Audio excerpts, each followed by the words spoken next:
The first thing anyone remembers about that night isn't the alarm. It isn't the guards shouting. It isn't even the grainy CCTV image that would later ignite a firestorm across the entire world. It's the silence. A strange, heavy, impossible silence that settled across Buckingham Palace at exactly 2:47 a.m. The kind of silence that makes even seasoned guards exchange looks. The kind that feels wrong, like the universe paused to ask, "Are you seeing what I'm seeing?" Because on that flickering CCTV monitor, just above the timestamp, just between the shadows of the west entrance, a silhouette was moving.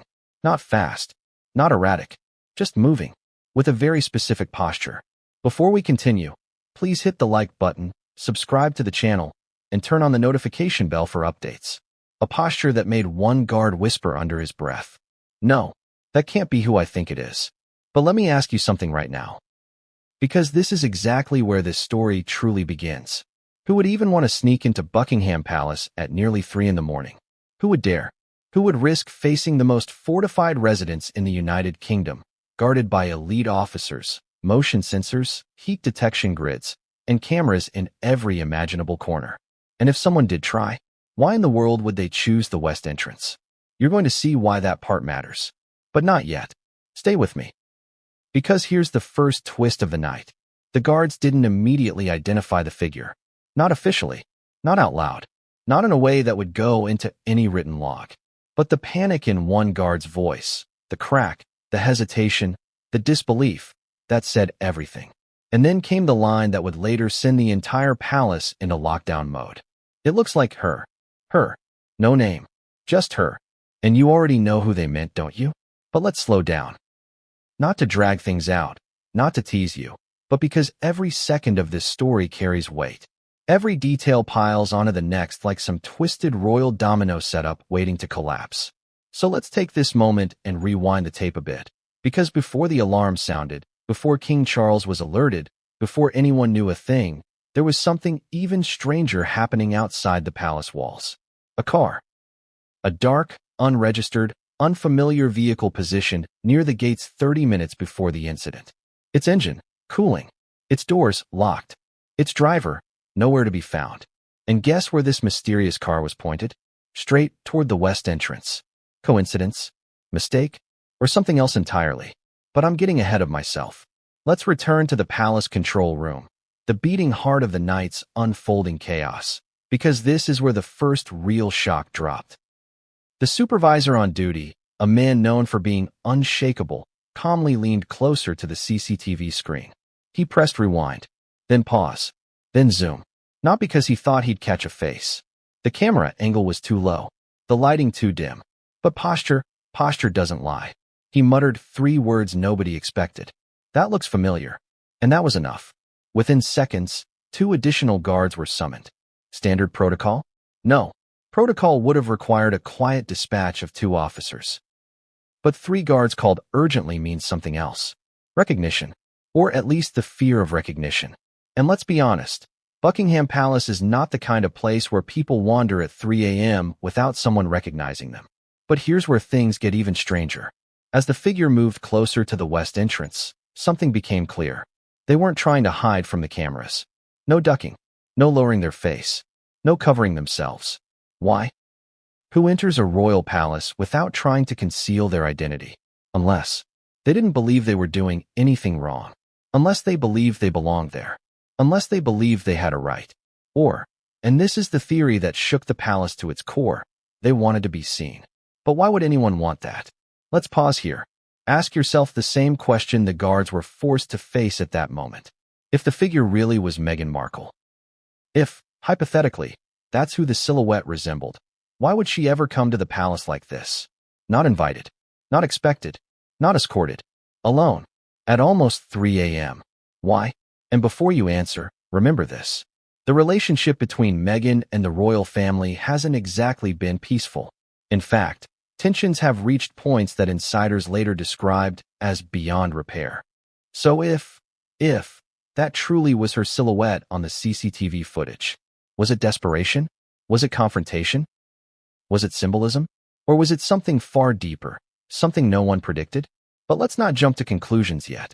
The palace didn't. Not officially. Not publicly. Not even privately, at least not in writing. But here's something they did do. King Charles was woken up. A guard, pale-faced and breathless, delivered a message so dramatic it could have been pulled straight from a thriller.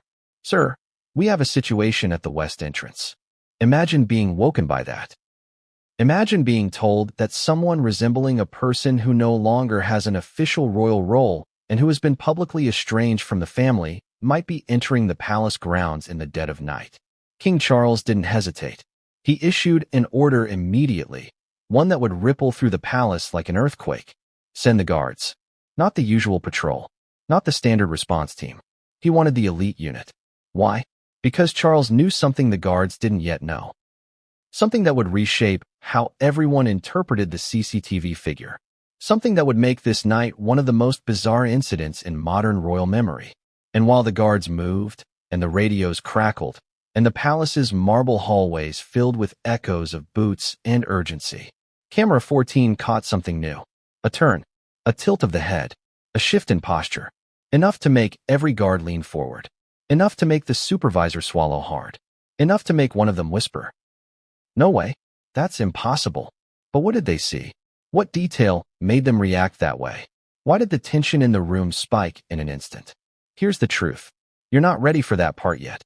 Because before the palace uncovered the meaning of that movement, something else happened, something that added fuel to an already raging fire. A junior staff member, barely a year into the job, claimed to recognize the figure. She said, "I've seen her walk like that." The room froze again. Her? Again, no name. Because naming the person they thought they were seeing would have consequences. Real ones. But the guards knew what she meant. And so do you. And just when the team began preparing to intercept the mysterious figure, a final complication emerged. Something unexpected. Something unnerving.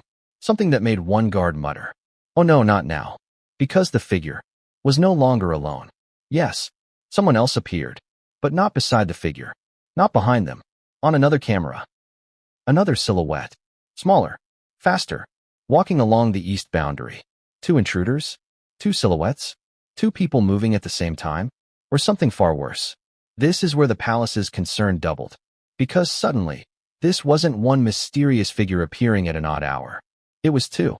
And if two people were moving inside palace grounds, then this story wasn't just strange. It was potentially dangerous. But the moment that truly changed everything, the moment that became the turning point of the entire incident, came only seconds later. Because Camera 7 captured something even the palace wasn't prepared for. The second silhouette stopped, stood still, turned toward Camera 7, and raised a hand. A wave. Not frantic, not threatening, just a simple gesture. Why? What did it mean? Who waves at a security camera at 3 in the morning? Unless the wave wasn't meant for the camera. Unless it was meant for someone else. Someone they thought was watching. Someone inside the palace. And that brings us to where the introduction must end. Right before the truth behind that wave becomes clear. 2:47 a.m. That's the exact moment when the quiet of Buckingham Palace was shattered. Not by a shout, not by a siren, not by the usual night patrol alerts, but by a sudden, shrill alarm that echoed through corridors lined with centuries of history. It was one of those alarms that doesn't just wake you. It jerks you out of reality. It makes you question your own senses. The kind of alarm that sends a jolt straight to your heart. Inside the security control room, officers were frozen for a split second. Some stared at the monitor, mouths slightly open. Others instinctively reached for their radios. The screens flickered, displaying grainy images in shades of gray. Shadows moved across the west entrance, shapes too deliberate to be random wildlife, too human to be a false alarm. Then, almost simultaneously, a single thought echoed in their heads. This isn't normal. The guards weren't novices. Many had served decades in royal protection.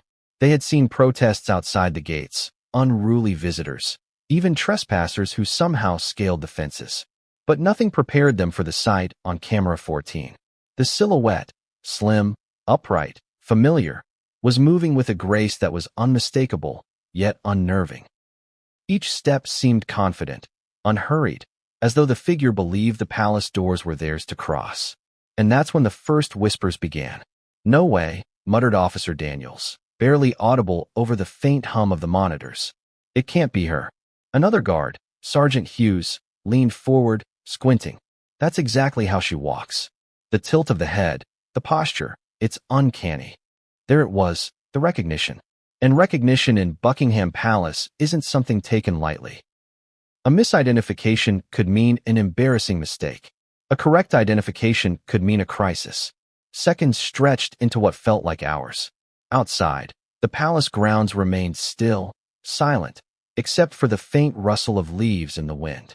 Inside, tension coiled like a living thing, squeezing at the chest of every officer in the control room. And then came the first call to the chain of command. A breathless voice, tinged with panic. "Sir, we have movement at the west entrance." King Charles was woken. The guards' radios crackled as the message went up the line. Instructions were terse, swift, unambiguous. Elite officers were dispatched. The palace's silent alarm, a system designed for intrusions, was no longer theoretical. It was activated. And yet, as the guards moved toward the West Wing, there was an uneasy feeling. This wasn't just another security breach. This was different. What made it different?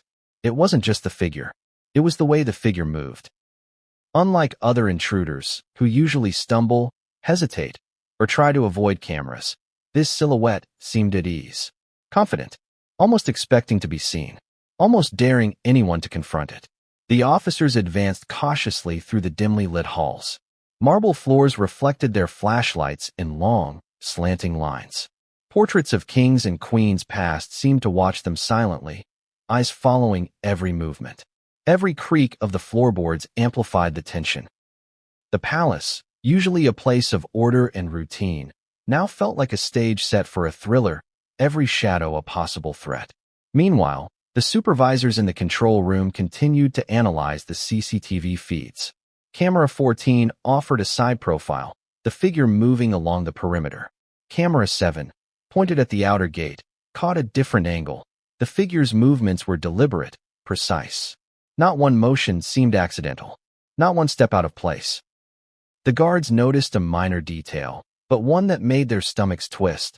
The figure's stride matched almost perfectly with a known former palace visitor. Someone whose very presence was controversial. Someone whose return, even hypothetical, would ignite headlines around the world. By now, radios were buzzing nonstop, each officer relaying their position, their observations. The palace hierarchy was fully awake. Couriers moved urgently between rooms, carrying messages that felt heavier than their weight. King Charles, from his private quarters, monitored every feed, every update, issuing instructions with a calm precision that belied the storm of anxiety in the control room. And then came the first sign of potential escalation. A junior officer reported footprints near the west gate. Fresh, leading toward the palace, then abruptly stopping. No explanation for the sudden cessation. No evidence of tampering. No indication that the figure retraced steps. Just stopped. The guards exchanged nervous glances. Footprints stopping in the middle of a corridor? Only two explanations came to mind. Either the figure knew exactly where to pause, or they were waiting for someone else. Questions multiplied faster than the seconds on the clock. Who was this figure really? Was it someone impersonating a familiar face, or someone truly bold enough to enter the palace under cover of darkness? Why choose this specific time? Why this entrance?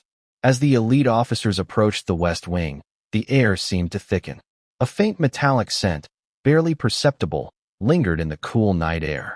The kind of scent you notice only when your senses are heightened by fear. Every guard moved with a heightened awareness. Every shadow was scanned. Every corner approached with caution. And then, as the officers rounded the last hallway before the west entrance, the figure moved again. A subtle shift, almost too slight to notice. But to trained eyes, it was unmistakable. The figure lifted their head, paused for a moment, then continued forward. It was a movement that could have been casual, but in that moment, it felt like a challenge. Inside the control room, the supervisor froze. A single bead of sweat slid down his temple. The words escaped him before he could stop them. That's impossible.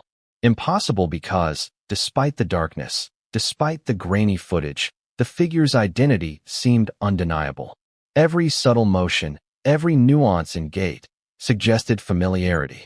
And in Buckingham Palace, Where history and protocol intertwine with the personal, familiarity can be a dangerous thing. Then came the first wave of panic among the junior staff. Two young officers had arrived on the scene just moments ago. They recognized the figure as well. Whispers spread, "I know that walk. That's exactly how she moves. No, it can't be her." But the alarms weren't just physical. Emotionally, everyone in the palace was on edge. Doubt, fear, anticipation, all collided in a tense symphony. Could the figure actually be who they thought? Could this truly be a person of immense public interest? And just when the tension seemed unbearable, a new variable appeared. The second silhouette. Smaller, faster. Approaching from the east perimeter, visible only on camera 7. The control room fell silent. For a brief moment, no one moved, no one spoke. Two silhouettes, moving toward the palace. At the same time, two intruders? Or two decoys? The guards didn't know, but instinctively, they felt the danger doubling. Because if one mysterious figure could rattle the palace to this degree, what could two do? King Charles, monitoring the feeds, issued another order. Elite guards were to converge on both entrances. Radios buzzed, boots clattered. Shadows stretched long across the marble floors. The palace, usually a fortress of order, had become a maze of suspense, every hallway a potential battleground. And then, as the guards reached the west entrance, the first real confrontation was about to occur. But just as the door's heavy hinges were about to creak under the pressure of the approaching officers, the figure, silhouette, posture, and all, did something unexpected. A subtle gesture, a lift of the hand. Not frantic, not threatening, just deliberate. And in that moment, the palace realized something chilling. This wasn't just about intrusion. This was a message. But what that message was, nobody knew yet. The guards froze. The control room froze. And the tension reached its peak. Every heartbeat felt like an explosion. Every second stretched endlessly. And as the figure finally reached the threshold of the west entrance, the officers took their final positions. Ready to confront, ready to respond, ready to uncover the truth. At first glance, CCTV footage seems ordinary. Grainy, gray, a little distorted. A handful of pixels forming vague silhouettes. Something you might dismiss if you weren't trained to notice the slightest detail. But in Buckingham Palace, CCTV isn't just for recording. It's a memory, a guardian, a witness that sees everything. And that night, it saw something that would ignite whispers, theories, and panic that none of the palace staff could shake. The footage began innocuously, just as any night surveillance would. The timestamp flickered, 2:45 a.m. For 2 minutes, the west entrance remained empty, calm, serene, almost like nothing in the world could disturb its centuries of stately silence. Then, at 2:47, the first shadow appeared. It moved carefully, deliberately, not running, not hiding. The figure's steps were measured, confident. Observers on the monitor noticed something instantly. There was no panic in the gait, no flinching at the cameras. Someone unfamiliar with Buckingham Palace might have stumbled, hesitated, recoiled. But not this person. A hand reached up, not to shield the face, not to adjust clothing, but almost casually, as if acknowledging a silent audience. A hush fell over the control room. This isn't normal," muttered Officer Daniels. Sergeant Hughes leaned forward, squinting. "Look at the angle of the shoulders and the tilt of the head. He stopped, swallowing hard. Impossible. Impossible, because the figure's walk, posture, and subtle movements matched someone the palace had officially distanced itself from. Someone whose presence, even hypothetically, would cause chaos if confirmed. The footage, taken from multiple cameras, told slightly different stories. Camera 14 gave a side profile. Shadows stretched long, and the figure's features were obscured, but there was a silhouette unmistakably feminine, with a confident, almost purposeful stride. Camera 7, focused on the gate, captured a wider angle. The figure's approach seemed precise, deliberate. No missteps, no hesitation. Every motion calculated, as if rehearsed. Then came the complication. Camera 21, positioned near the east perimeter, caught another shape. A second silhouette moving quickly, smaller, almost darting along the boundary. Officers froze. Two figures? At the same time? And the timing, so exact, it couldn't be coincidental. The control room supervisors, experienced and usually unflappable, were visibly shaken. One reached over to replay the footage. Zoomed in. Adjusted contrast. Replayed frame by frame. "You're seeing this, right?" whispered the junior officer, barely a year on the job. "That's the walk. I know that walk." Suddenly, a theory began to form in the minds of several guards. Was the main figure actually the person they suspected? Or was someone imitating them, sending a deliberate message to anyone watching? Either way, the implications were staggering. The footage revealed tiny details that heightened the tension. The figure's coat brushed lightly against the palace's wrought iron gates. Gloves, perhaps white, seemed to reflect the dim security lighting. The figure paused for a moment, as if listening, or perhaps ensuring they were being noticed. There was no evidence of forced entry, no signs of tampering with the locks. Not one camera caught any sign of panic or stealth. This wasn't someone sneaking in to hide. This was someone moving like they belonged, or believed they did. Meanwhile, the control room was abuzz with whispered speculation. Officers debated whether to report their interpretations. One supervisor, visibly agitated, suggested deleting a segment of the footage, claiming it was personal and outside the scope of official surveillance. Others objected fiercely, citing protocol and potential consequences. But the mere suggestion of deletion indicated the level of unease this footage had already created. And then, something extraordinary happened. Camera 14, previously thought too low to capture recognizable features, revealed a brief tilt of the head, a gesture so subtle it could easily have been dismissed. But trained eyes noticed. The tilt was unique, almost signature-like. The way the hair fell, the angle of the chin, the exact rhythm of movement, it all suggested recognition. The room collectively held its breath. "Do you see that?" murmured Officer Daniels. "It's like she knows we're watching." No one responded. They didn't need to. Every person in the control room understood the weight of that observation. As the footage continued, the figure moved closer to the palace doors. Every step resonated in the hallways of the mind as much as in the marble floors of the building itself. The sequence of movements suggested purpose, intent, but the question everyone was silently asking, and couldn't bring themselves to voice, was why? Why here? Why now? Why this entrance? And then came the moment that would haunt the palace for months. The figure paused, just at the threshold of the west entrance. Not to hide, not to reconsider, simply paused, turned slightly, lifted a hand, almost a wave. The reaction was instantaneous. Officers at the monitors gasped, recoiled slightly. Even hardened supervisors seemed unnerved. This wasn't expected. This wasn't standard protocol for intruders. This was something else. Something deliberately theatrical. Something meant to be seen. Questions multiplied. Was the wave a sign? A challenge? Or a signal to someone else inside the palace? The possibility that it was meant for another unseen observer made every heart beat faster. Then, a technical detail added another layer of confusion. Camera 7, which captured the second silhouette at the east perimeter, revealed the figure's speed had slowed, almost intentionally matching the pace of the first silhouette. The symmetry was precise, almost choreographed. This was no random intrusion, no simple trespassing. This was strategy.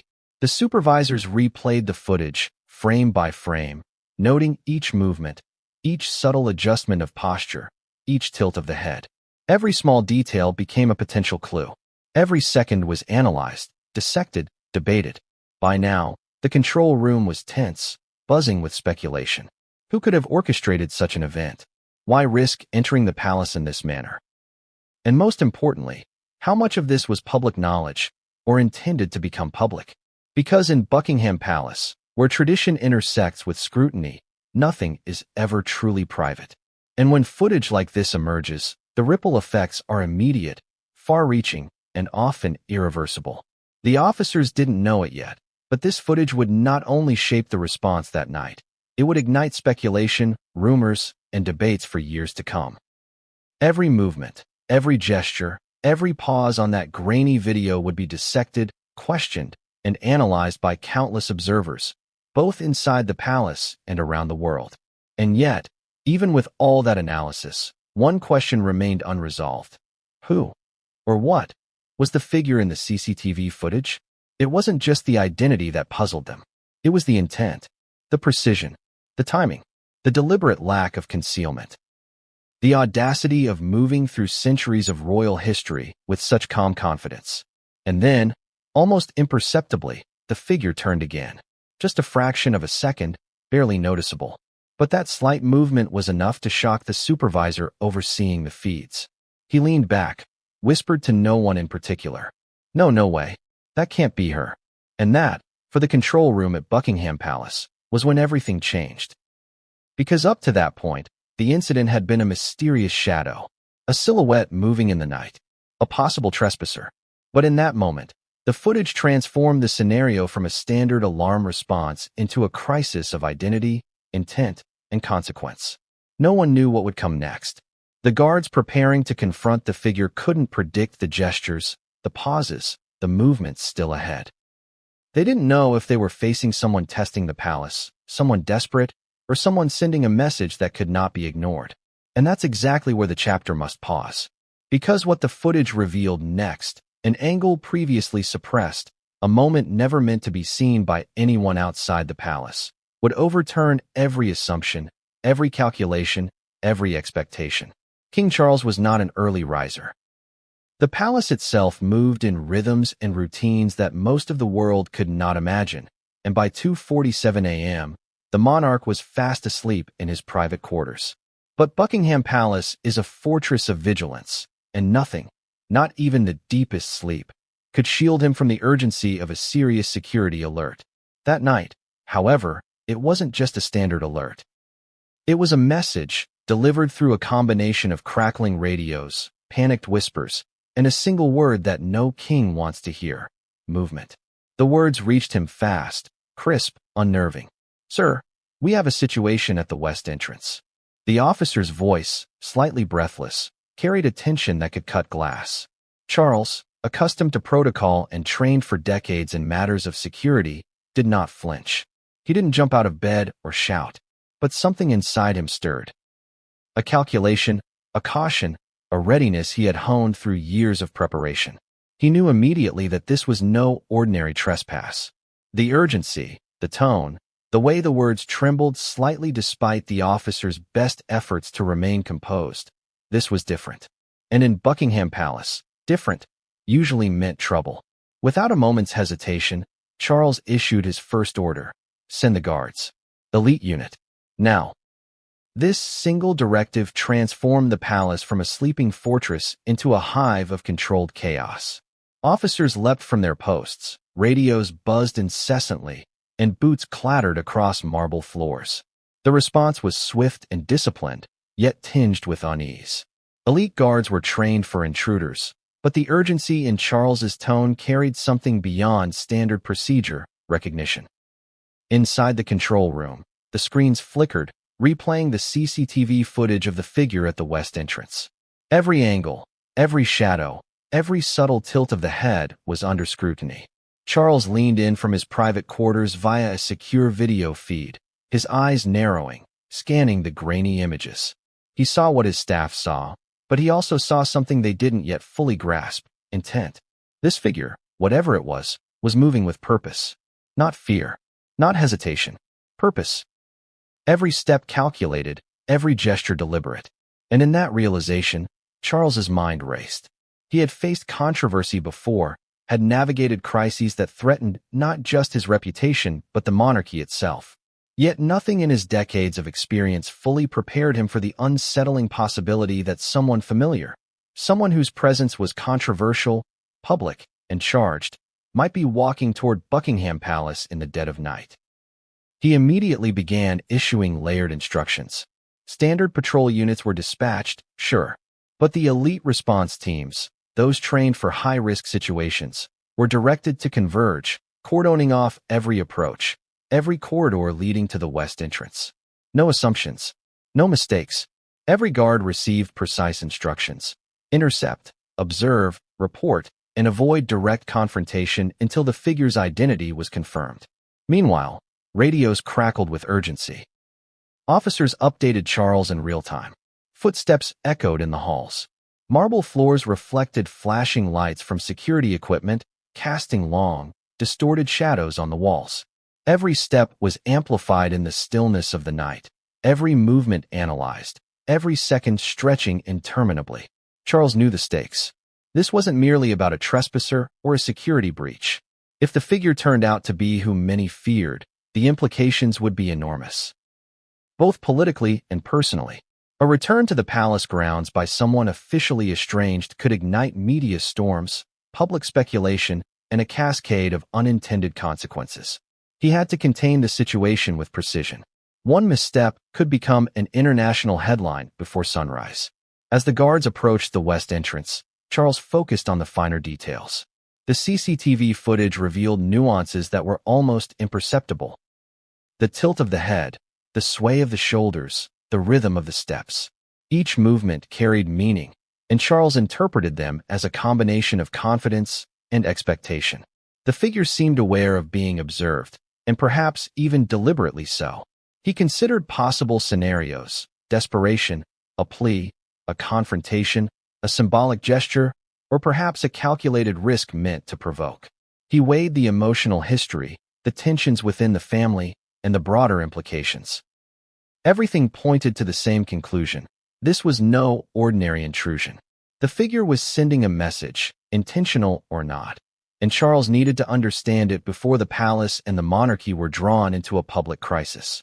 In the control room, guards reported small but critical details. Footprints, precisely measured, led to the west gate, then abruptly stopped.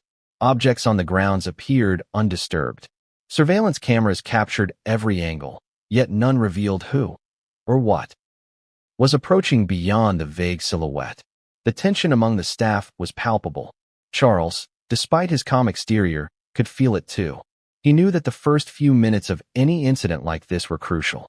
Decisions made, or delayed, now would dictate everything that followed. He gave another set of orders: secondary units to monitor the perimeter, internal patrols to secure secondary entrances, and communication lines to the palace security command fully open. Every officer received clear instructions to prioritize identification and de-escalation. Confrontation was to be a last resort. Yet, even as orders were followed, Charles's mind raced with questions. What if the figure wasn't alone? What if there were accomplices? Could this be an orchestrated event meant to embarrass or challenge the monarchy? And most unsettling, what if this wasn't simply trespassing, but a deliberate psychological maneuver designed to test the palace's response? It was in this tense, charged atmosphere that the first direct interaction occurred. One of the elite officers, stationed just steps away from the west entrance, reported a subtle movement from the figure. A pause, a lift of the head, and the faintest gesture of a hand. It was brief, almost imperceptible, but in the context of Buckingham Palace, it was explosive. Charles processed this information immediately. The gesture could mean many things: recognition, acknowledgement, challenge, or communication with someone inside. But it also confirmed one vital fact: the figure knew the palace was watching. This was no random intrusion. This was deliberate. Orders intensified. Charles instructed the officers to maintain positions, to observe without provoking, and to be prepared for any outcome. Every second was now crucial. The palace had to respond effectively, swiftly, and discreetly. Meanwhile, communications with senior aides and other members of the family were discreetly initiated. Charles needed accurate information before the situation escalated. He needed to understand the figure's possible motives, background, and intentions. But above all, he needed control. In a palace built on centuries of protocol, one misstep at 2:47 a.m. could reverberate through history. And as the guards moved into position, Charles remained vigilant. He watched the screens, analyzed every frame, and calculated every possible scenario. This was not merely a matter of security. It was a test of authority, intuition, and foresight. One wrong judgment could compromise not only safety, but also the very perception of the monarchy. Then, in a brief but unforgettable moment, the figure paused at the threshold of the west entrance. A subtle tilt of the head, a precise lift of the hand, and then nothing. Silence. The palace seemed to hold its collective breath. Guards froze. Cameras captured every detail, and Charles's mind raced through the implications. The elite officers prepared for the next move. unaware that the moment they were witnessing would become a pivotal point in the palace's narrative.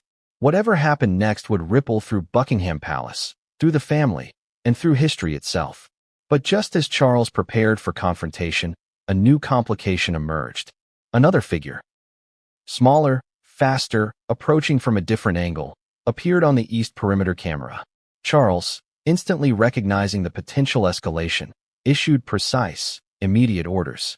Elite units were to split, maintain surveillance, and ensure no breach occurred. It was at this critical juncture that Charles's leadership shone. Calm, calculated, decisive. Every action measured, every command clear, every risk assessed. He was not reacting blindly. He was orchestrating the palace's defense, ensuring order amidst chaos. Yet, even with all his experience, Charles knew one thing. No protocol could fully prepare him for the unknown.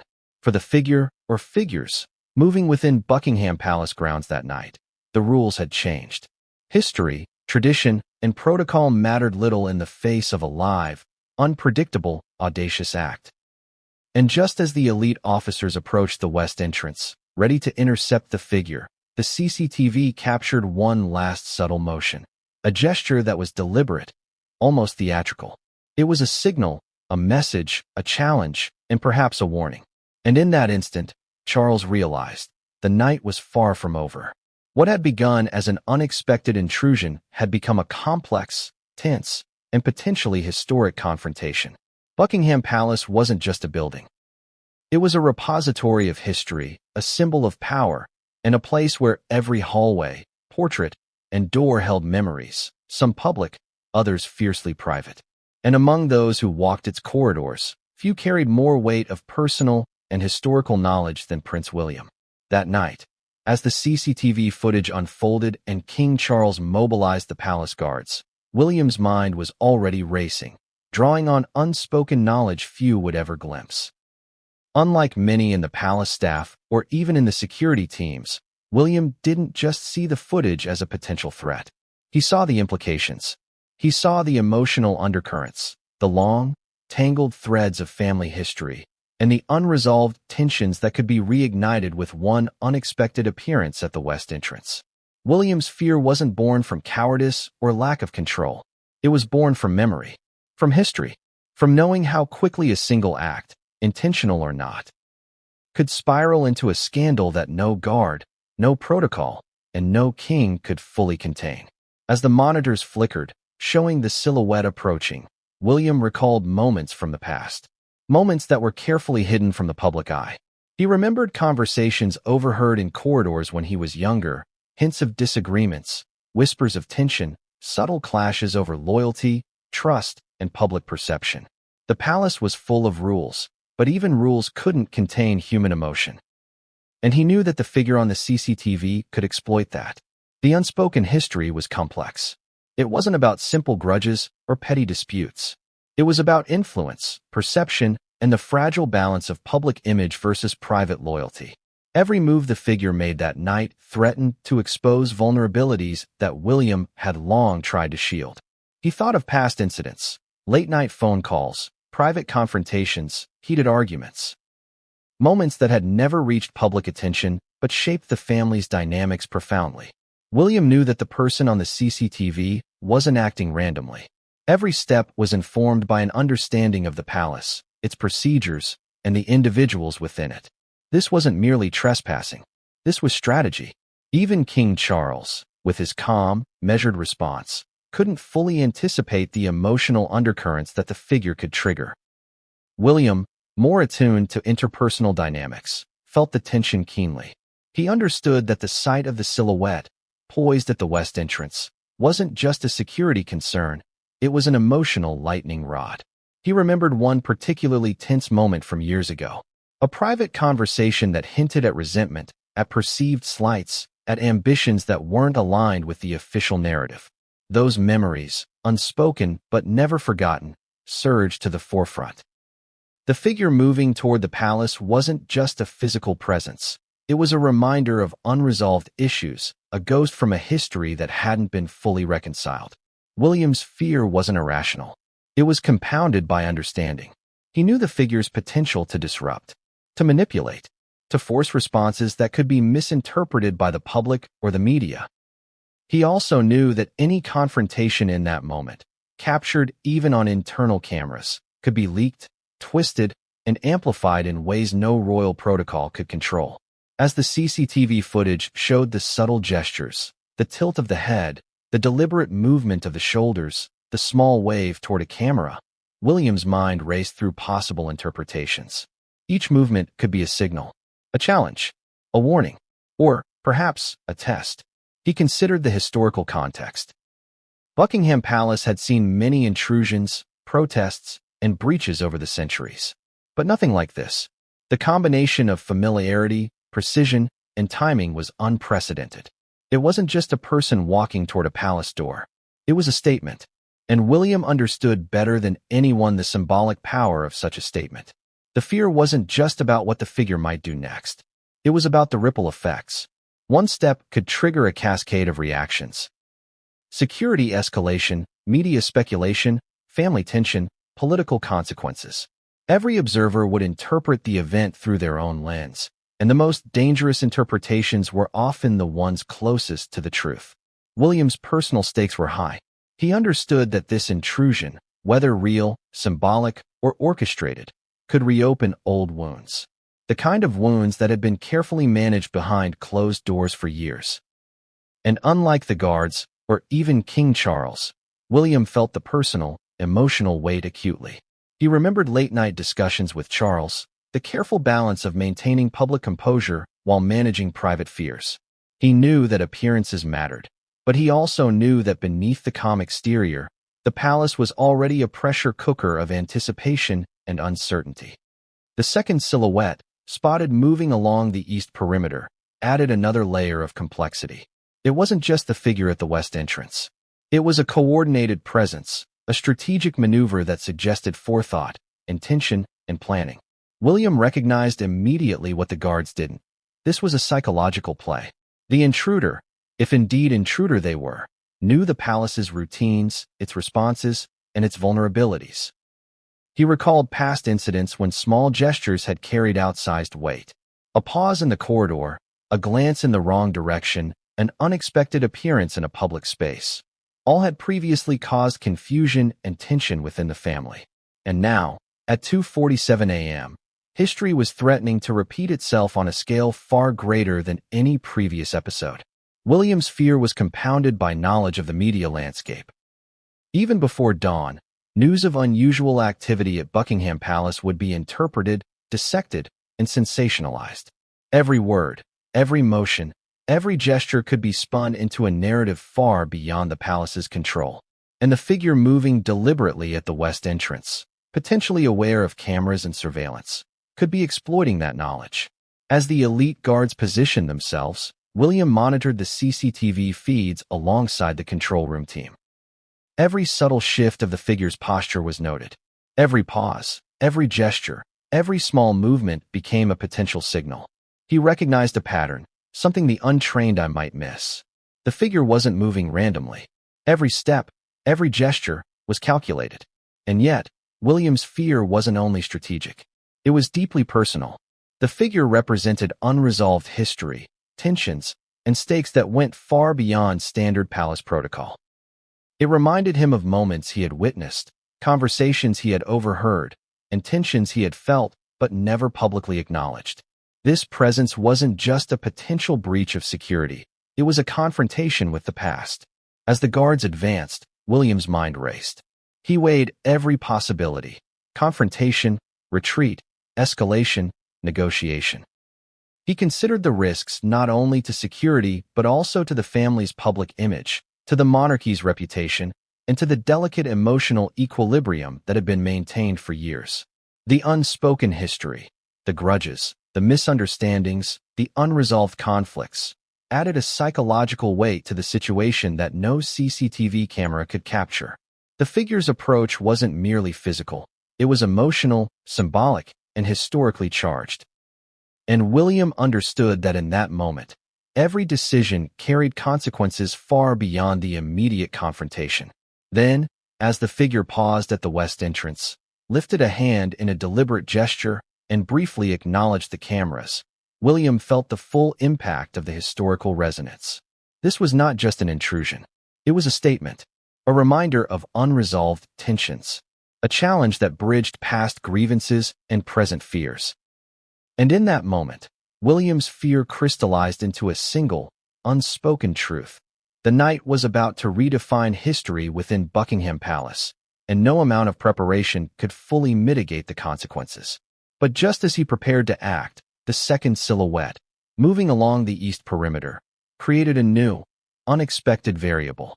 Coordination, timing, and precision suggested a level of planning far beyond a simple trespass. William realized that this wasn't just a test of security.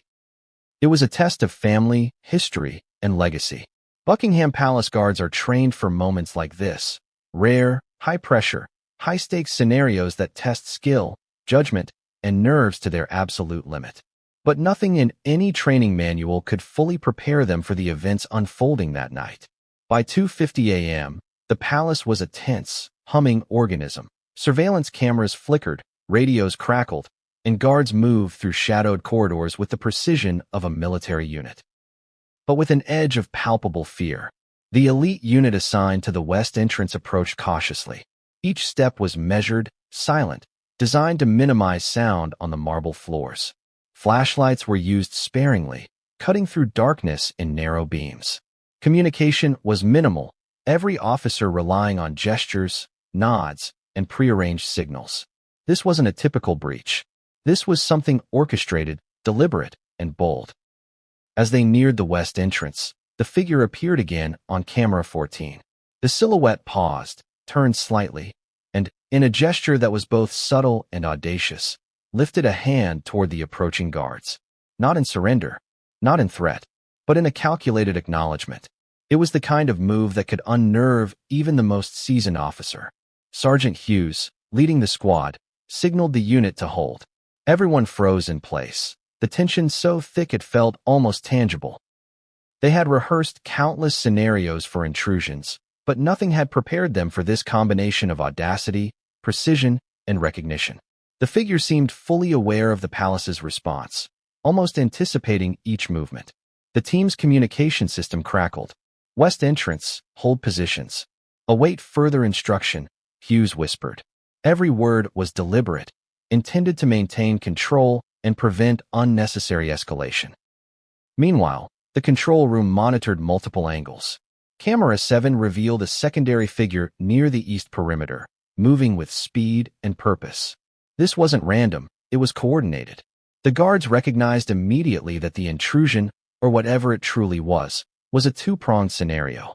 This second silhouette could serve as a decoy, a diversion, or worse, a signal for something else entirely. The officers split into two groups.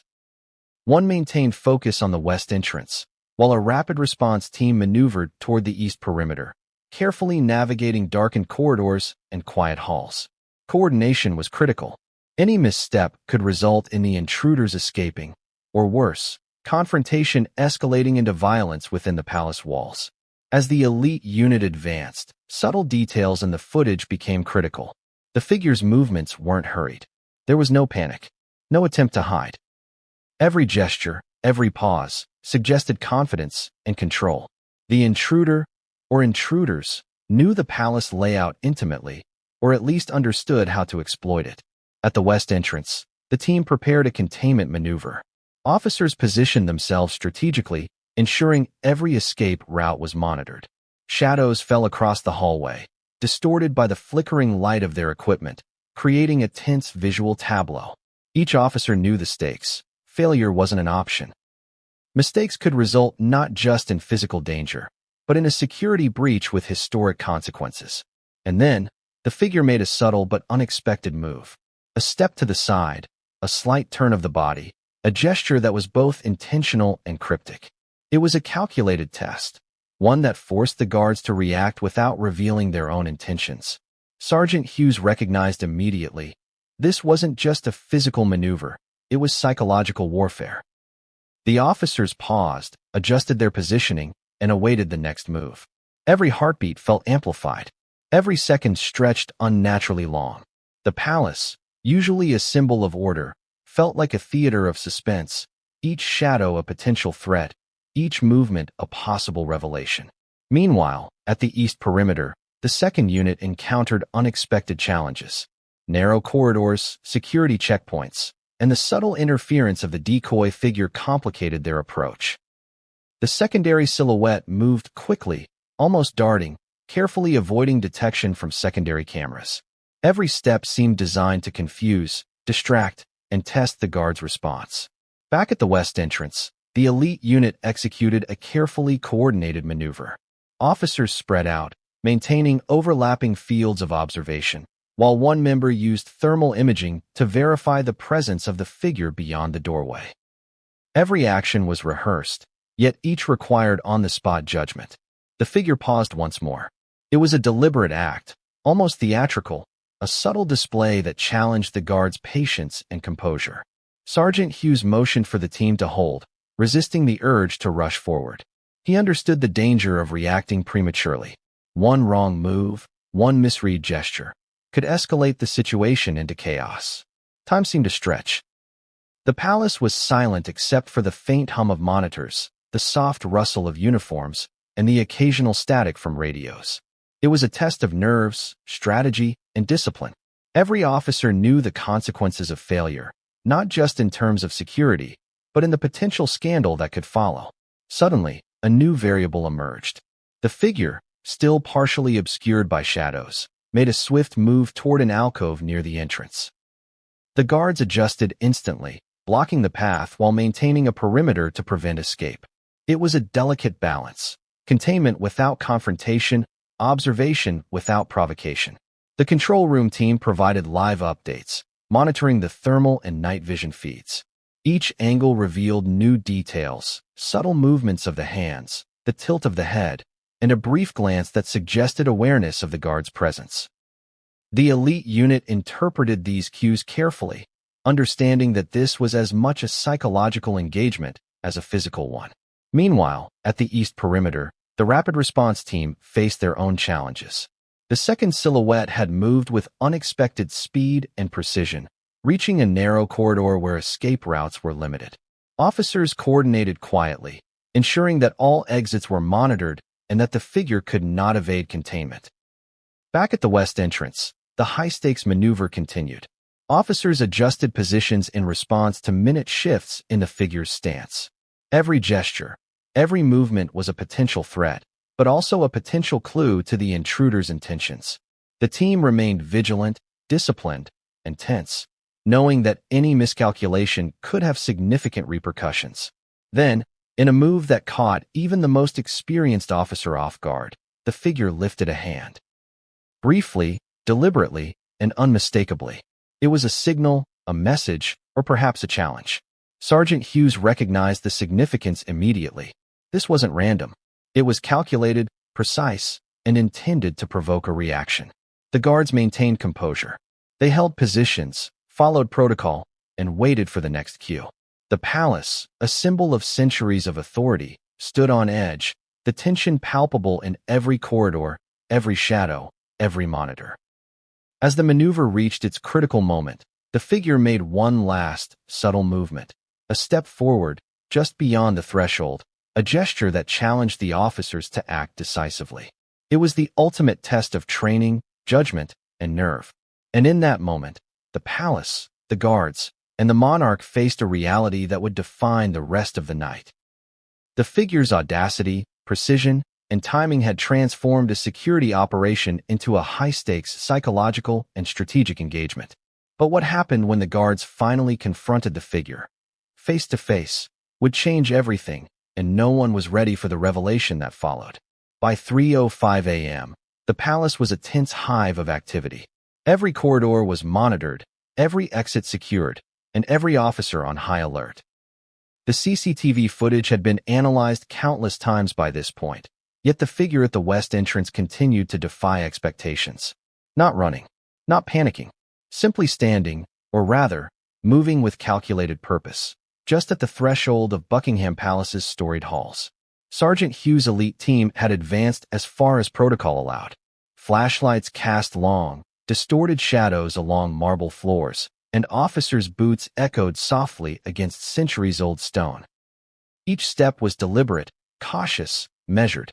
This was no ordinary breach, and every officer understood that the next moment could define the trajectory of the night. The figure at the west entrance paused, head tilted slightly, shoulders shifted in a way that suggested both awareness and intent. The slight gesture, almost a wave, was enough to silence the team momentarily.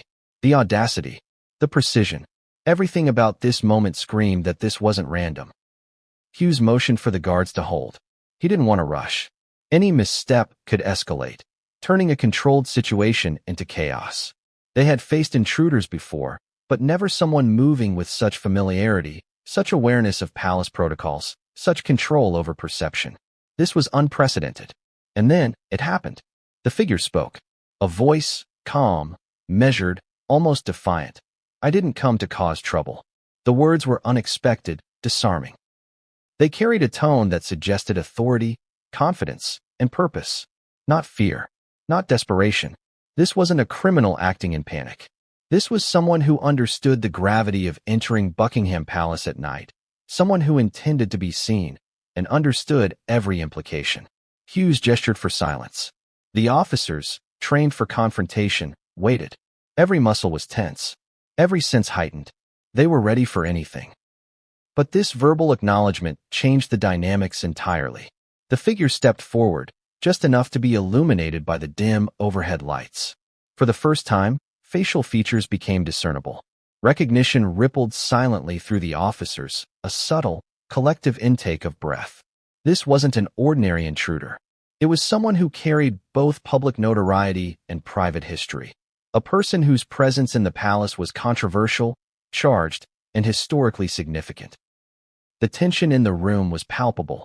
Officers glanced at each other, searching for confirmation, for reassurance. They had trained for intrusions, for unknown threats, for situations requiring immediate, tactical response. But nothing could prepare them for the implications of identity. At that moment, Hughes realized that the stakes had escalated beyond security. This was about history, legacy, and family dynamics. The figure had disrupted more than protocols. They had disrupted perception, control, and the carefully maintained order within Buckingham Palace. The figure continued. "I only wanted to be heard, to see what remains behind these walls." Every word carried weight, resonance, and ambiguity. Was it a plea? A challenge? A confrontation? The ambiguity was deliberate, designed to keep the guards uncertain, cautious, and engaged without providing clarity. Hughes, maintaining professional composure, asked the critical question. "State your purpose and identity immediately." A pause. The figure's eyes scanned the hallway, assessing, calculating, weighing the officers' reactions. Then, slowly, deliberately, a response. "I am here to confront the past, not to evade it." The phrase was cryptic, almost theatrical, yet it carried undeniable significance. The guards understood that every word was intentional, every gesture a subtle manipulation of perception and expectation. They could respond physically, enforcing protocol, or they could continue observing, allowing time to reveal intent. Meanwhile, in the control room, CCTV feeds captured every nuance. The second silhouette, previously a distant concern, was now approaching another entrance, moving with speed and precision. Officers monitoring these feeds realized the complexity of the operation, coordinated, deliberate, and psychologically calculated. Back at the west entrance, Hughes made a decisive call. No aggressive actions. Maintain perimeter. Observe. Document. Every movement, every word, every subtle gesture must be recorded. This was no longer a simple intrusion. This was a confrontation with historical implications, layered with personal and political significance. The figure took a step closer, hand extended, not threateningly, but symbolically, almost ceremonially. The gesture was subtle, laden with meaning, yet entirely ambiguous. Was it a greeting? A challenge? A signal? The guards could not be certain. Every possible interpretation was plausible, and none could be ignored. At that moment, one officer, newly assigned to elite duty, whispered, "I've seen that posture before in public appearances, interviews, it's unmistakable. Hughes acknowledged silently. Recognition had shifted the scenario once again. This was no ordinary figure. This was someone with a public persona, private history, and complex ties to the palace itself. Every step, every word, every gesture was a calculated act, designed to test, provoke, or communicate. The figure spoke again. You may think I am here to trespass, but consider what the walls of this palace have witnessed. Decisions made, conversations withheld, promises broken. I am not here to disrupt, but to illuminate. The words hung in the air like a challenge. Officers absorbed them, carefully noting tone, cadence, and intent. This wasn't a criminal attempting evasion. This was someone asserting presence, authority, and agency in a space defined by centuries of hierarchy and protocol. Hughes issued a low, controlled command: do not move. Any attempt to advance will be met with containment. The figure paused, tilted their head, then slowly lowered their hand. Silence returned, but it was a tense silence, filled with anticipation and unspoken questions. What was the ultimate objective? Why enter the palace at this hour? How far would this confrontation go? Then, a movement from the second silhouette diverted attention. Officers monitoring CCTV feeds saw precise steps along the east perimeter, suggesting coordination, intent, and timing that matched the first figure's actions almost perfectly. The confrontation at the west entrance was no longer isolated. It was part of a larger operation, complex and deliberate. Hughes understood immediately that the challenge was multi-layered. Tactical response, psychological assessment, and historical awareness were all required simultaneously.